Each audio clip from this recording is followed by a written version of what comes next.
Last time हमने verbally बात कर ली थी कि SN1 E1 एक जैसे, SN2 E2 एक जैसे। अब एक डेमोन्स्ट्रेट भी कर देते हैं। तो E1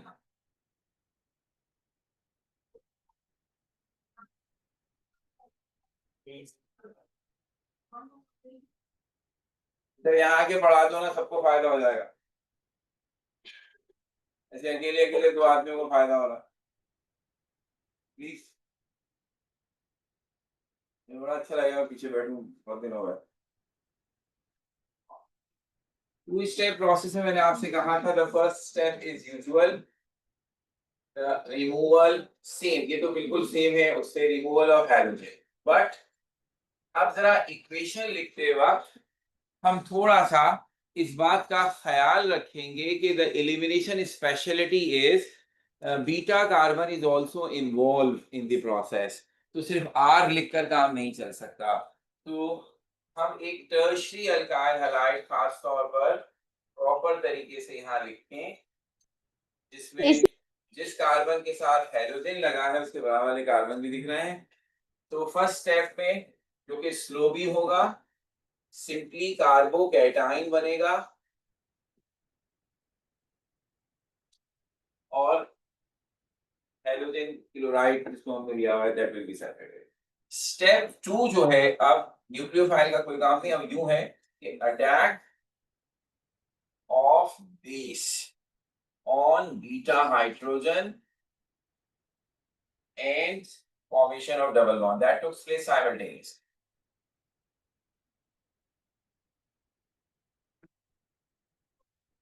तो अगर ऐसा है तो अब हम इस कार्बोकैटाइन में किसी एक बीटा, क्योंकि इसमें 3 बीटा कार्बन है, ये भी है, ये भी है, ये भी, किसी एक बीटा कार्बन को फोकस कर लेते हैं और उसके सारे हाइड्रोजन्स को अलग अलग शो करें, so that it will be easy to show how it is being attacked by the base. तो बेस मींस OH। अब ये OH इसलिए क्योंकि अब तो ये प्रॉपर कैटाइन बन गया। जब मैंने आपको एग्जांपल दी थी तो कहा था हेलोजन की वजह से कार्बन पर पार्शियल पॉजिटिव चार्ज आया, तो उसने अपने पड़ोसी को थोड़ा और कम पार्शियल बना दिया। लेकिन अब तो ये प्रॉपर कैटाइन है, तो इसका इफेक्ट इस कार्बन पर और प्रोमिनेंट हो जाएगा। तो this is now highly partial positive, और उसके अंडर में आने वाले दोनों ही हाइड्रोजन हाईली पार्शियल पॉजिटिव है, बल्कि तीसरा भी है। कोई एक अटैक में आएगा, सपोज ये आया। So the moment OH attacks on base acidic hydrogen to remove acidic water, the same time ये बॉन्ड इधर आएगा ताकि दोनों कार्बन के बीच में डबल बॉन्ड। कार्बन की यहाँ तो एक वैलेंसी खाली हो ही चुकी थी, हाइड्रोजन जाने की वजह से इसकी भी खाली हो जाएगी, तो दोनों मिलके पाई बॉन्ड बना लेंगे, and that should be very very quick comparatively. तो हम यू शो कर सकते हैं,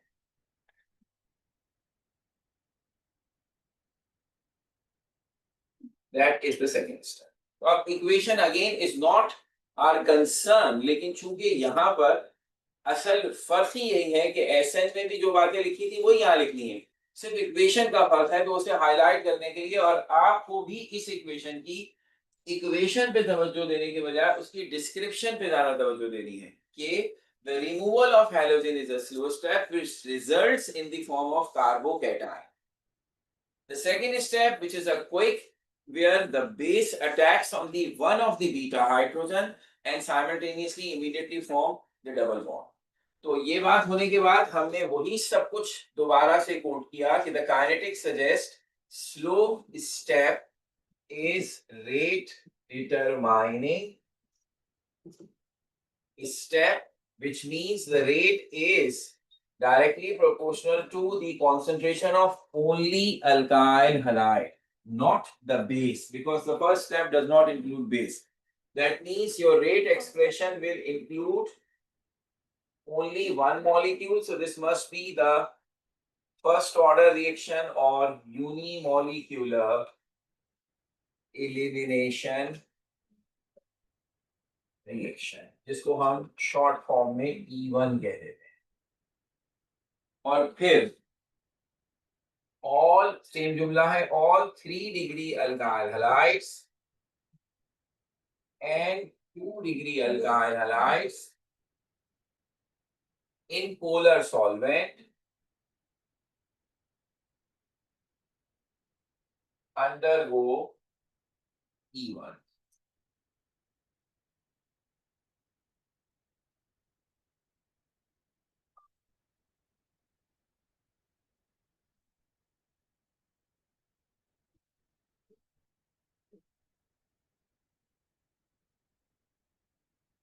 तो अब ये सब सेम है, अगर आप देखेंगे कॉपी पेस्ट वाला, सिर्फ हमें ये बताना था कि the equation is now different because it's an elimination reaction.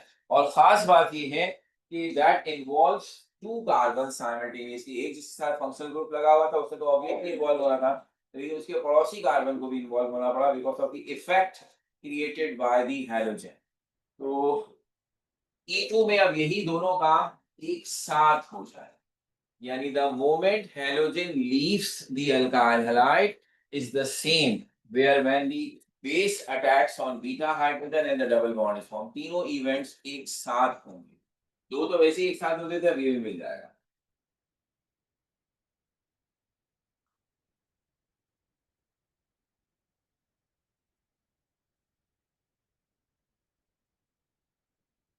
So again the concern should be only the equation E2 reaction is one step process. So that step involves all three things, the base, हमने अब एक primary alkyl halide को show किया है और उसके दोनों carbon, this is partially negative, this is partially positive and these all things are all, तो the base attacks on beta hydrogen. तो जो ट्रांजिशन स्टेट बनती है that will include all three events, कि हमारे बेस ने बीटा हाइड्रोजन के साथ बॉन्डिंग शुरू की, at the same time halogen ने अपना बॉन्ड ब्रेक किया और डबल बॉन्ड दोनों कार्बन के बीच। So all three events are in the transition state, which is unstable, so quickly transfer itself to the products, which are simple alkene, halogen separated, water separated. This is simply ethene.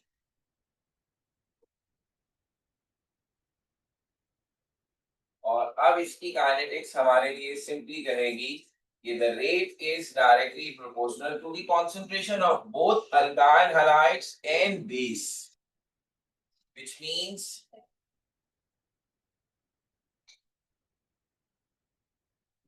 this is, since rate depends upon molecules, concentration of two molecules, it should be second order or bimolecular elimination, जिसको हम E2 कह रहे हैं। और इधर आ गई बात all 1 degree alkyl halide in all solvents and 2 degree alkyl halide in non-polar solvents undergo E. तो अब ये सेम वही वैसे पहला मैंने यहाँ कोट कर दिया। कहानी की समरी बनी, प्राइमरी हमेशा E2 करेंगे और SN2 करेंगे, सेकेंडरी हमेशा E1 करेंगे या SN1 करेंगे, और सेकेंडरी दोनों काम करेंगे depending upon the solvent, polar solvent में E1 या SN1 और नॉन पोलर में E2 या SN। अब एक आखिरी छोटी सी चीज इस टॉपिक से रिलेटेड ये बनती है कि elimination and substitution reactions are competitive reactions, यानी सिचुएशन चेंज करने से रिएक्शन की नेचर चेंज हो जाती है। क्योंकि जो आपने एसएन रिएक्शंस पढ़े थे उसमें जो हमने पहली एग्जांपल पढ़ी थी उसमें आपने एसएन रिएक्शन के लिए स्ट्रॉन्ग बेस इस्तेमाल किया था जिससे अल्कोहल बना था और वही स्ट्रॉन्ग बेस एलिमिनेशन भी कराता है। तो वो रिएक्शन कॉम्पिटिटिव है कि अगर मैं सोडियम हाइड्रोक्साइड और पोटेशियम हाइड्रोक्साइड का एक्वस सॉल्यूशन लूं तो वो अल्काइल हैलाइड के साथ एसएन रिएक्शन करेगा। लेकिन अगर मैं उसका अल्कोहलिक सॉल्यूशन लूं तो वो एलिमिनेशन रिएक्शन। तो अगर मैं सिर्फ सॉल्वेंट की नेचर चेंज होने से रिएक्शन की नेचर नहीं हो गई। हमने कहा सिर्फ यही नहीं है, there are certain more things जो किसी एक रिएक्शन को प्रोमोट करती है और दूसरे को थोड़ा सा हिंड्रेंस देती हैं। तो टोटल 4 चीजें हैं जो एलिमिनेशन और सब्स्टिट्यूशन रिएक्शन के कंपटीशन में किसी एक के फेवर करती हैं। सॉल्वेंट पानी की तरह पोलर हो तो एसएन रिएक्शन, नॉन पोलर हो तो एलिमिनेशन रिएक्शन, हाई टेम्परेचर हो तो एलिमिनेशन, लो टेम्परेचर हो तो एसएन। तो ये चारों चीजें यहाँ प्रॉपरली लिख देता हूँ, टेंशन नहीं। तो ये है बेसिकली सब्स्टिट्यूशन यानी एसएन वर्सेस एलिमिनेशन। तो पहली चीज जैसे कही सॉल्वेंट पोलर हो तो that favours SN reaction, non polar हो तो दैट फेवर्स एलिमिनेशन। दूसरा है base effect, strong base favors elimination and oppose SN. तीसरा है temperature, high temperature favours elimination, low temperature favours SN.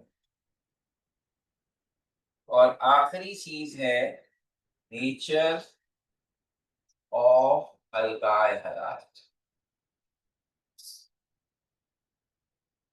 वैसे तो सब ही सब कर रहे हैं लेकिन हम कंपैरिजन करते हुए बता रहे हैं।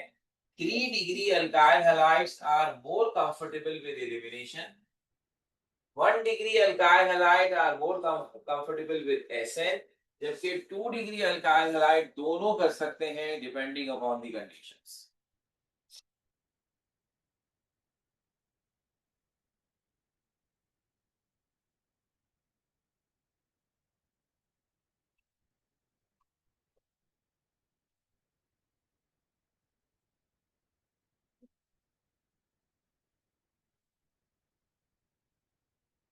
अब जैसे कि हमने लास्ट टाइम आपसे कहा था कि Grignard reagent is also partially is in our syllabus कि वो आगे के टॉपिक्स में है। यहाँ खामखा में उसका डब्बा भूल गया हुआ है तो हम उसे प्रॉपर्ली पढ़ लें। पहला काम इसलिए भी आएगा कि आगे की चीजों में तो है ही है।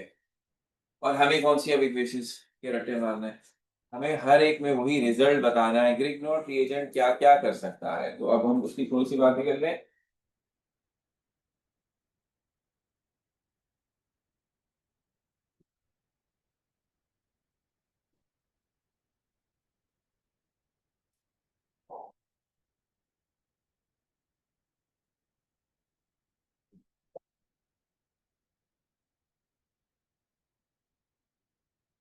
Actually, Grignard's reagent is an example of organometallic compounds.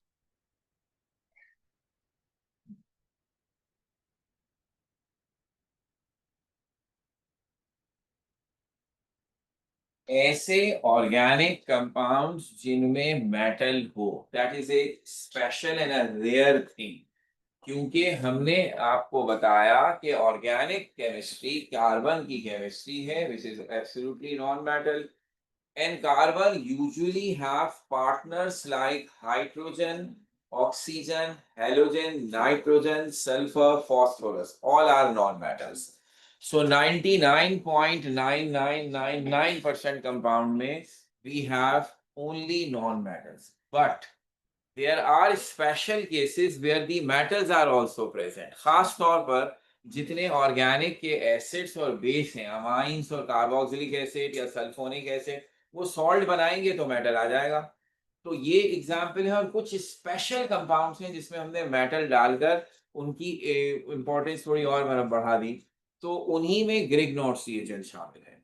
तो इसलिए पहली बात, ऑर्गेनो मेटालिक कंपाउंड्स आर, नाम से जाहिर है, ऑर्गेनिक कंपाउंड्स कंटेनिंग मेटल्स।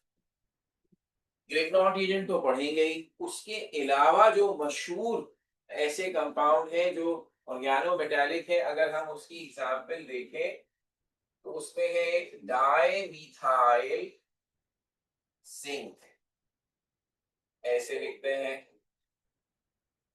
और ये इंसेक्टिसाइड है, कीड़े मारने की दवा है।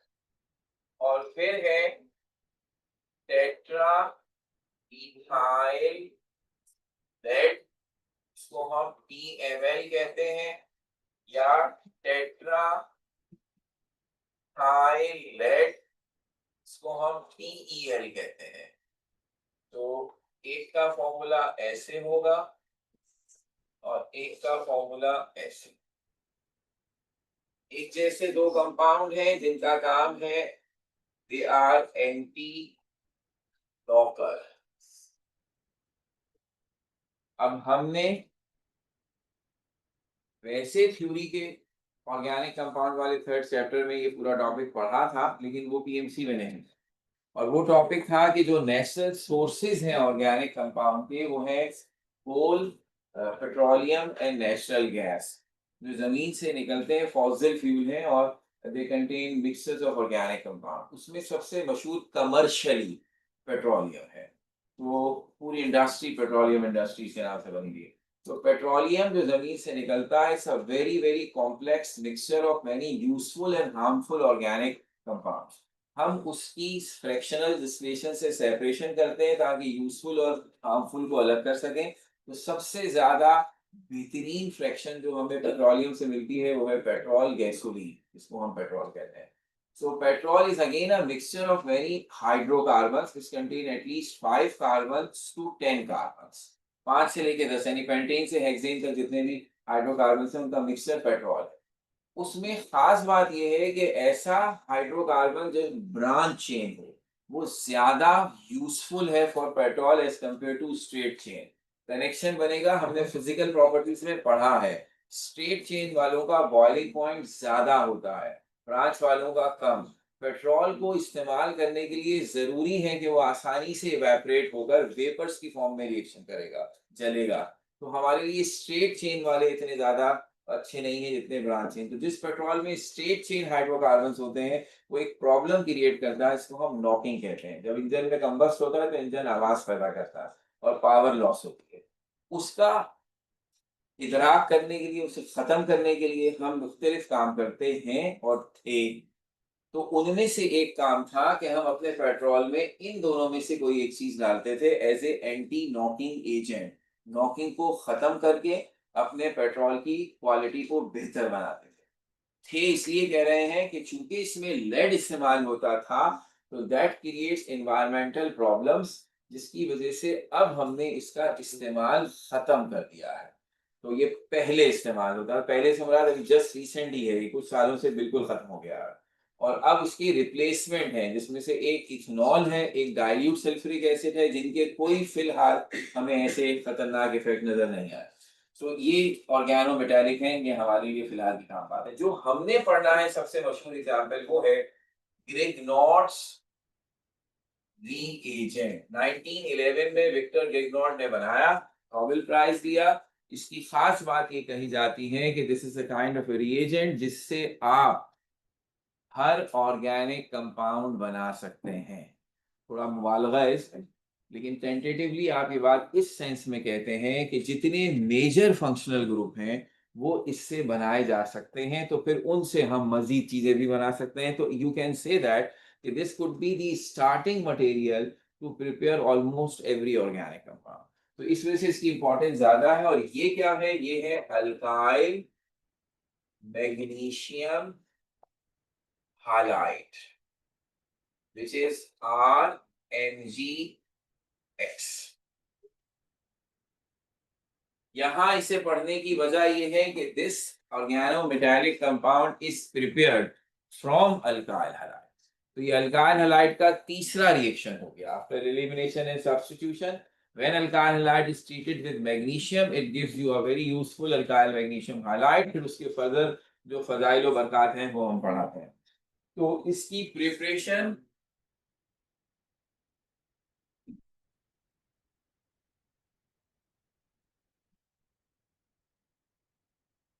हम सब ने अपनी थ्योरी में पढ़ी, ऐसे लिखी गई कि हम ग्रिग्नॉट रिएजेंट का मैग्नीशियम से रिएक्शन कराते हैं और इसके ऊपर लिखा गया एनहाइड्रस।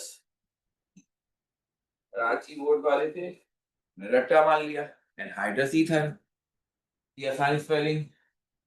ये इक्वेशन इस साल के बोर्ड में 5 नंबर के सवाल था।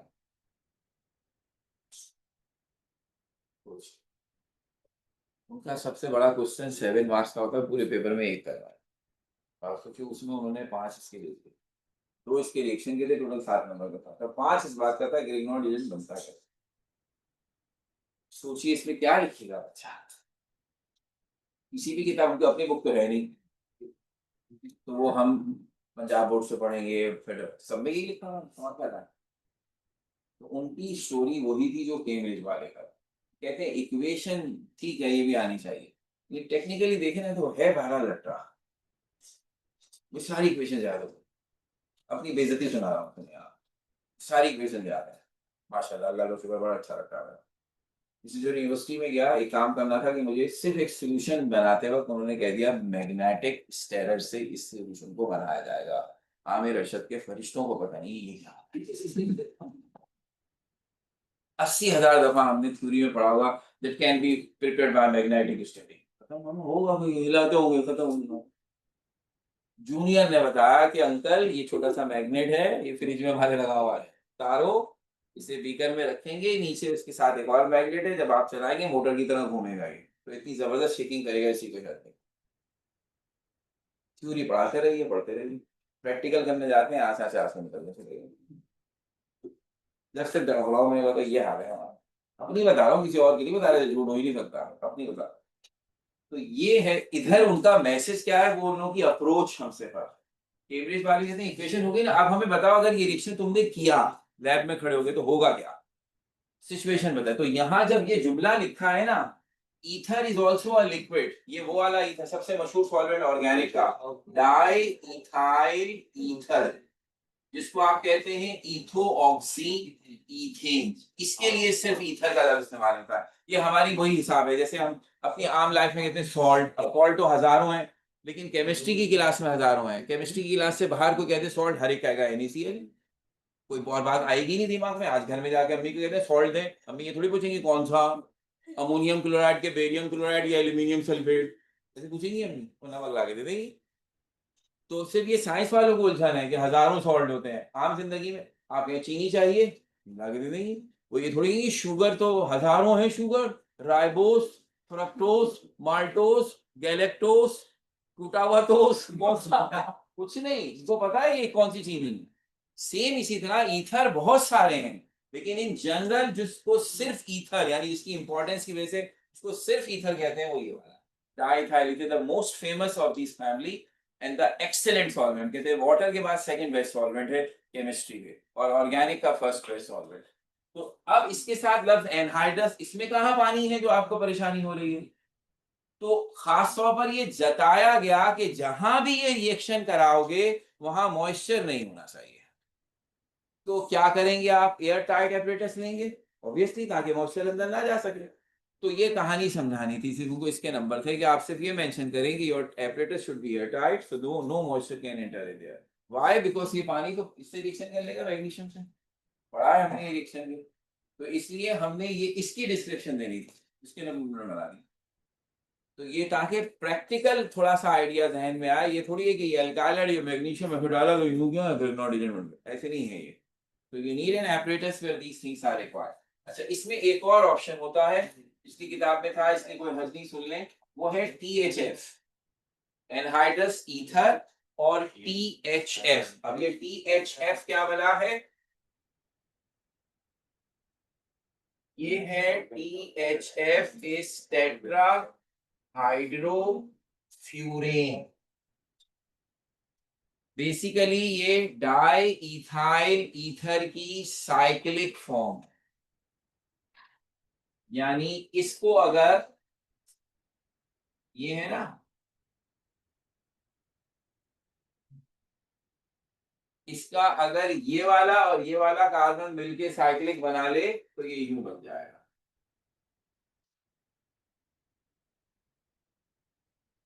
इसको कहते हैं THF, टेट्राहाइड्रोफ्यूरेन।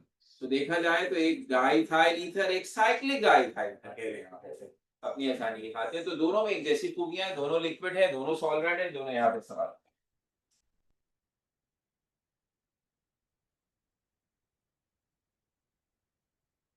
ग्रिग्नॉट रिएजेंट की importance can be used to prepare variety of organic compound. तो हमारे पास जो चीज है वो है अल्केन कैसे बनाएंगे, कार्बो ऑक्सिलिक एसिड कैसे बनाएंगे, the most important, and then primary secondary tertiary alcohols कैसे बनाएंगे। तो अल्केन्स बनाने का तरीका दो हैं, एक अमाइन से, एक हाइड्रोलिसिस से, वो एक जैसे हैं। और कार्बन डाइऑक्साइड, कार्बोक्सिलिक एसिड और प्राइमरी सेकेंडरी टर्शियरी अल्कोहल, ये चारों रिएक्शन एक जैसे हैं। सिर्फ रिएक्टेंट चेंज होगा, रिएक्शन की सारी डिटेल एक जैसी है। थ्योरी में भी आसानी रहती थी, तो अब तो खासतौर पर ये रहेगा कि आपको सिर्फ ये याद हो कि ग्रिग्नॉट रिएजेंट किससे रिएक्शन करेगा और क्या होगा। तो देखिए अब क्या करते हैं हम इसमें।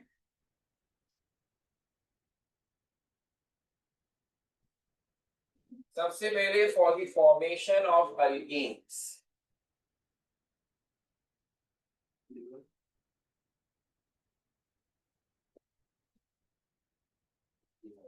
पहली है हाइड्रोलिसिस। तो अगर ग्रिग्नॉट्स रिएजेंट है तो जो सबसे खास बात है ग्रिग्नॉट्स रिएजेंट की वो ये है कि because of the metal, metal are electropositive, तो उनके ऊपर हमेशा पॉजिटिव चार्ज आएगा, और उनके बराबर में मौजूद हमारे अल्काइल ग्रुप पे नेगेटिव, हाइड्रोजन पे होता है नेगेटिव। इस तरह ये अल्काइल ग्रुप किसी भी और पॉजिटिव से मिलने की टेंडेंसी रखता है। अल्केन बनाना है तो this R should be attached with hydrogen, and then acidic hydrogen हमें चाहिए। तो हम ग्रिग्नॉट रिएजेंट का किसी भी ऐसी चीज से रिएक्शन करा दें इसके बाद एसिडिक हाइड्रोजन है, तो it will fulfil the condition. तो हम हाइड्रोलिसिस जब करते हैं तो इसे डाइल्यूट एसिड की मौजूदगी में करते हैं। So this H plus of water will serve the purpose. ये यहाँ जाएगा, ये यहाँ जाएगा, हमें मिल जाएगा अल्केन, और साथ में मिलेगा बेसिक मैग्नीशियम हाइलाइड। सेम यही काम आप कर सकते हैं अमाइन से। अब अमाइंस वो ऑर्गेनिक कंपाउंड हैं जिसमें NH2 ग्रुप होता है, technically this is primary amines. तो जो NH2 ग्रुप में हाइड्रोजन है हम उसको लेंगे as a acidic hydrogen, means ये H प्लस हो गया और ये नेगेटिव, बाकी कहानी वही है। So this goes to this and this goes to this. तो अब जो चीज बनेगी वो बनेगी ऐसे कि आपको मिलेगा अल्कीन और मैग्नीशियम ऐसे। तो ये कहलाता है magnesium amino halide. Side product Bharat नाम बताओ, ये है अल्केन। तो अल्केन बनाने के दो तरीके एक जैसे इस सेंस में हो गए कि हमने सिर्फ ये ढूंढा कि कौन ऐसा है जिसका हाइड्रोजन एसिडिक है, और आपके दिमाग में और भी ऑप्शन आएंगे, टोटल 5 हैं ये। अब आपकी किताब से कटपुट कर दिए, दूसरी किताब में थे। हम यहाँ हेलोजन एसिड ले आए, बोलोगे उससे अच्छा एसिड कौन सा होगा, बिल्कुल अल्केन बनेगा। हम यहाँ अल्कोहल ले आए, उसका H एसिडिक होता है, बिल्कुल अल्केन बनेगा। तो इसका मतलब है हमारे पास ऑप्शंस हैं और भी, लेकिन हमने वो कोट किए जो हमारी किताब में, ठीक है ना। तो वो ये दोनों, अब इसके ज्यादा हमें देखने की जरूरत है। अब वो असल रिएक्शन की वैरायटी आ जाए, जिसमें आ गया फॉर्मेशन ऑफ कार्बो। एक में पूरी इक्वेशन लिख दूंगा ताकि हमें याद भी आ जाए, बाकियों में डायरेक्ट बात कर लेंगे। ये वो रिएक्शन है टेक्निकली जिसमें Grignard reagent carbon oxygen double bond से रिएक्शन करता है। अब ये कार्बोनाइल ग्रुप कार्बन डाइऑक्साइड में भी है, एल्डिहाइड कीटोन्स में भी है। तो रिएक्शन की नेचर सेम है, लेकिन चूंकि हर एक में चीजें डिफरेंट है तो प्रोडक्ट भी डिफरेंट बनेगा। तो अब सबसे पहली बात, अगर ग्रिग्नॉट रिएजेंट का रिएक्शन हम इससे करवाएं, अब हम इसे अच्छी तरह पहचानते हैं, दिस इज कार्बन डाइऑक्साइड। हमने CO2 लिखने के बजाय उसे प्रॉपर स्ट्रक्चर की फॉर्म में लिख दिया। एक नहीं, दो जगह कार्बन ऑक्सीजन डबल बॉन्ड है, लेकिन ये किसी एक पर ही अटैक कर सकता है, तो दूसरा तो बचा रहेगा। तो इसका मतलब है हम यही नोटेशन जो ऊपर शो की थी, ये नेगेटिव ये पॉजिटिव, तो ये नेगेटिव ये पॉजिटिव, तो अल्काइल ग्रुप कार्बोनाइल कार्बन से और ऑक्सीजन मैग्नीशियम से मिलेगा। दोनों के बीच में जो डबल बॉन्ड है, एक बॉन्ड ब्रेक होगा। तो जब एक बॉन्ड ब्रेक होगा तो आप खुद सोच लें क्या बनेगा। इसको तो किसी ने कुछ नहीं कहा, ये तो दूसरी साइड पे था। इधर जो डबल बॉन्ड था, अब वो एक बॉन्ड रह गया। ऑक्सीजन की भी वैलेंसी खाली हुई, कार्बन की भी। कार्बन से आकर मिला अल्काइल ग्रुप, ऑक्सीजन से आकर मिला MgX। ये एक अनस्टेबल सॉल्ट है। इस अनस्टेबल सॉल्ट की हम करते हैं उसके बाद हाइड्रोलिसिस, डाइल्यूट एसिड या HCl की मौजूदगी में।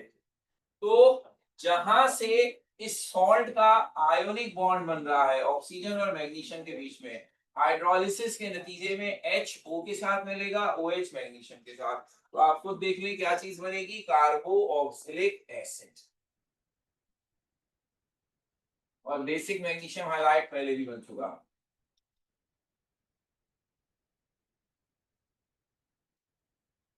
तो आपको अब इक्वेशन सिर्फ इसलिए कि चलो भाई रिकॉल हो जाए कि हुआ क्या, आपको याद क्या रखना है, जब कोई ग्रिग्नॉट रिएजेंट कार्बोक्सिलिक एसिड बनाता है तो it needs to react with carbon dioxide. ये है असल बात।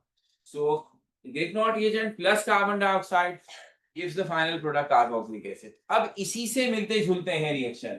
हर रिएक्शन में मैं कार्बन ऑक्सीजन डबल बॉन्ड से ही रिएक्शन करूंगा। तो अब मुझे ये डाटा याद हो, if you have Grignard reagent and you react it with this,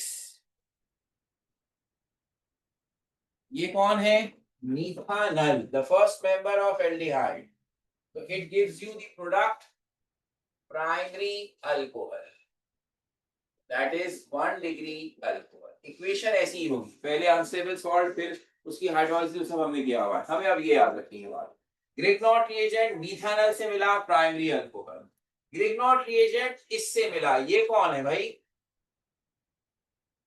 this is aldehyde. तो मिथेनॉल कौन था, एल्डिहाइड। फर्क क्या है, एक कार्बन वाला एल्डिहाइड हो दैट इज मिथेनॉल तो प्राइमरी अल्कोहल, एक से ज्यादा कार्बन वाला अगर एल्डिहाइड हो, ethanol propanol butanol pentanol hexanol, तो हमें सेकेंडरी अल्कोहल मिलेगा। तो दिस इज, आपको भी अगर याद आए मैंने कहा था प्रॉपर एल्डिहाइड ये है, ये जरा इम्प्रॉपर एल्डिहाइड है, एक्सेप्शनल एल्डिहाइड है, क्योंकि इसके दोनों तरफ हाइड्रोजन होता है और बाय डेफिनेशन एल्डिहाइड में कार्बोनाइल ग्रुप के एक तरफ हाइड्रोजन होना चाहिए, एक तरफ अल्काइल ग्रुप होना चाहिए।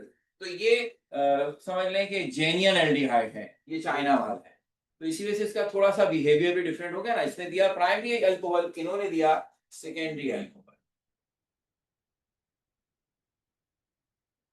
तो अब खुद ही बात बनी कि जो तीसरी पॉसिबिलिटी है, that is to react with ketones, which gives you the third possibility, and that is 3 degree alcohol। The same reaction will be repeated when you are in the alcohol। वो इश्यू करेंगे से फिर आ जाएगी बात। तो हम ये बात याद रखेंगे, चार हो गई बातें, कार्बन डाइऑक्साइड के साथ कार्बोक्सिलिक एसिड, मिथेनॉल या फॉर्मल्डिहाइड इसका कॉमन नेम, उसके साथ प्राइमरी अल्कोहल, हायर एल्डिहाइड्स के साथ सेकेंडरी अल्कोहल, कीटोन्स के साथ टर्शियरी।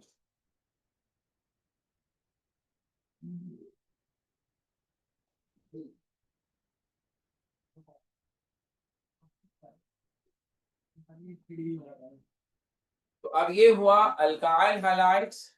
जब आपकी किताब में था तो इसमें अमाइंस भी थे, लेकिन पीएमसी में अमाइंस का नॉमेनक्लेचर जरूर था जो हमने कर लिया, लेकिन उसके रिएक्शंस नहीं, तो वो हम नहीं कर रहे।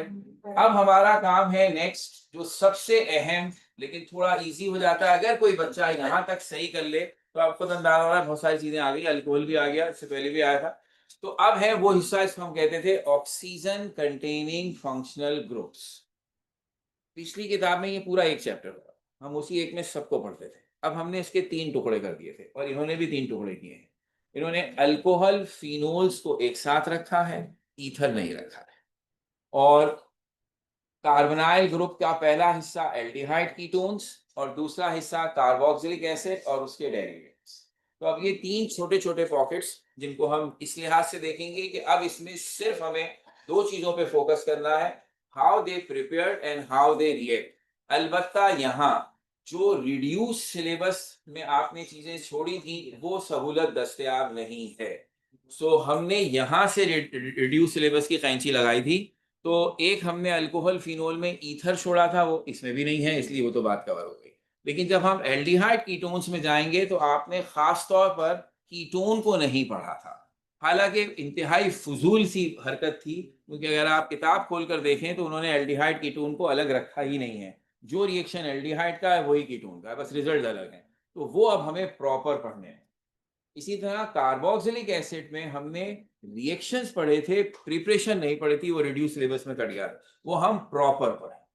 ठीक है ना, क्योंकि ये अब हमें डिस्क्रिमिनेशन नहीं है। तो ये इंशाल्लाह अब नेक्स्ट काम है हमारा, है अल्कोहल्स एंड फिनोल्स, ये हम करेंगे नेक्स्ट क्लास।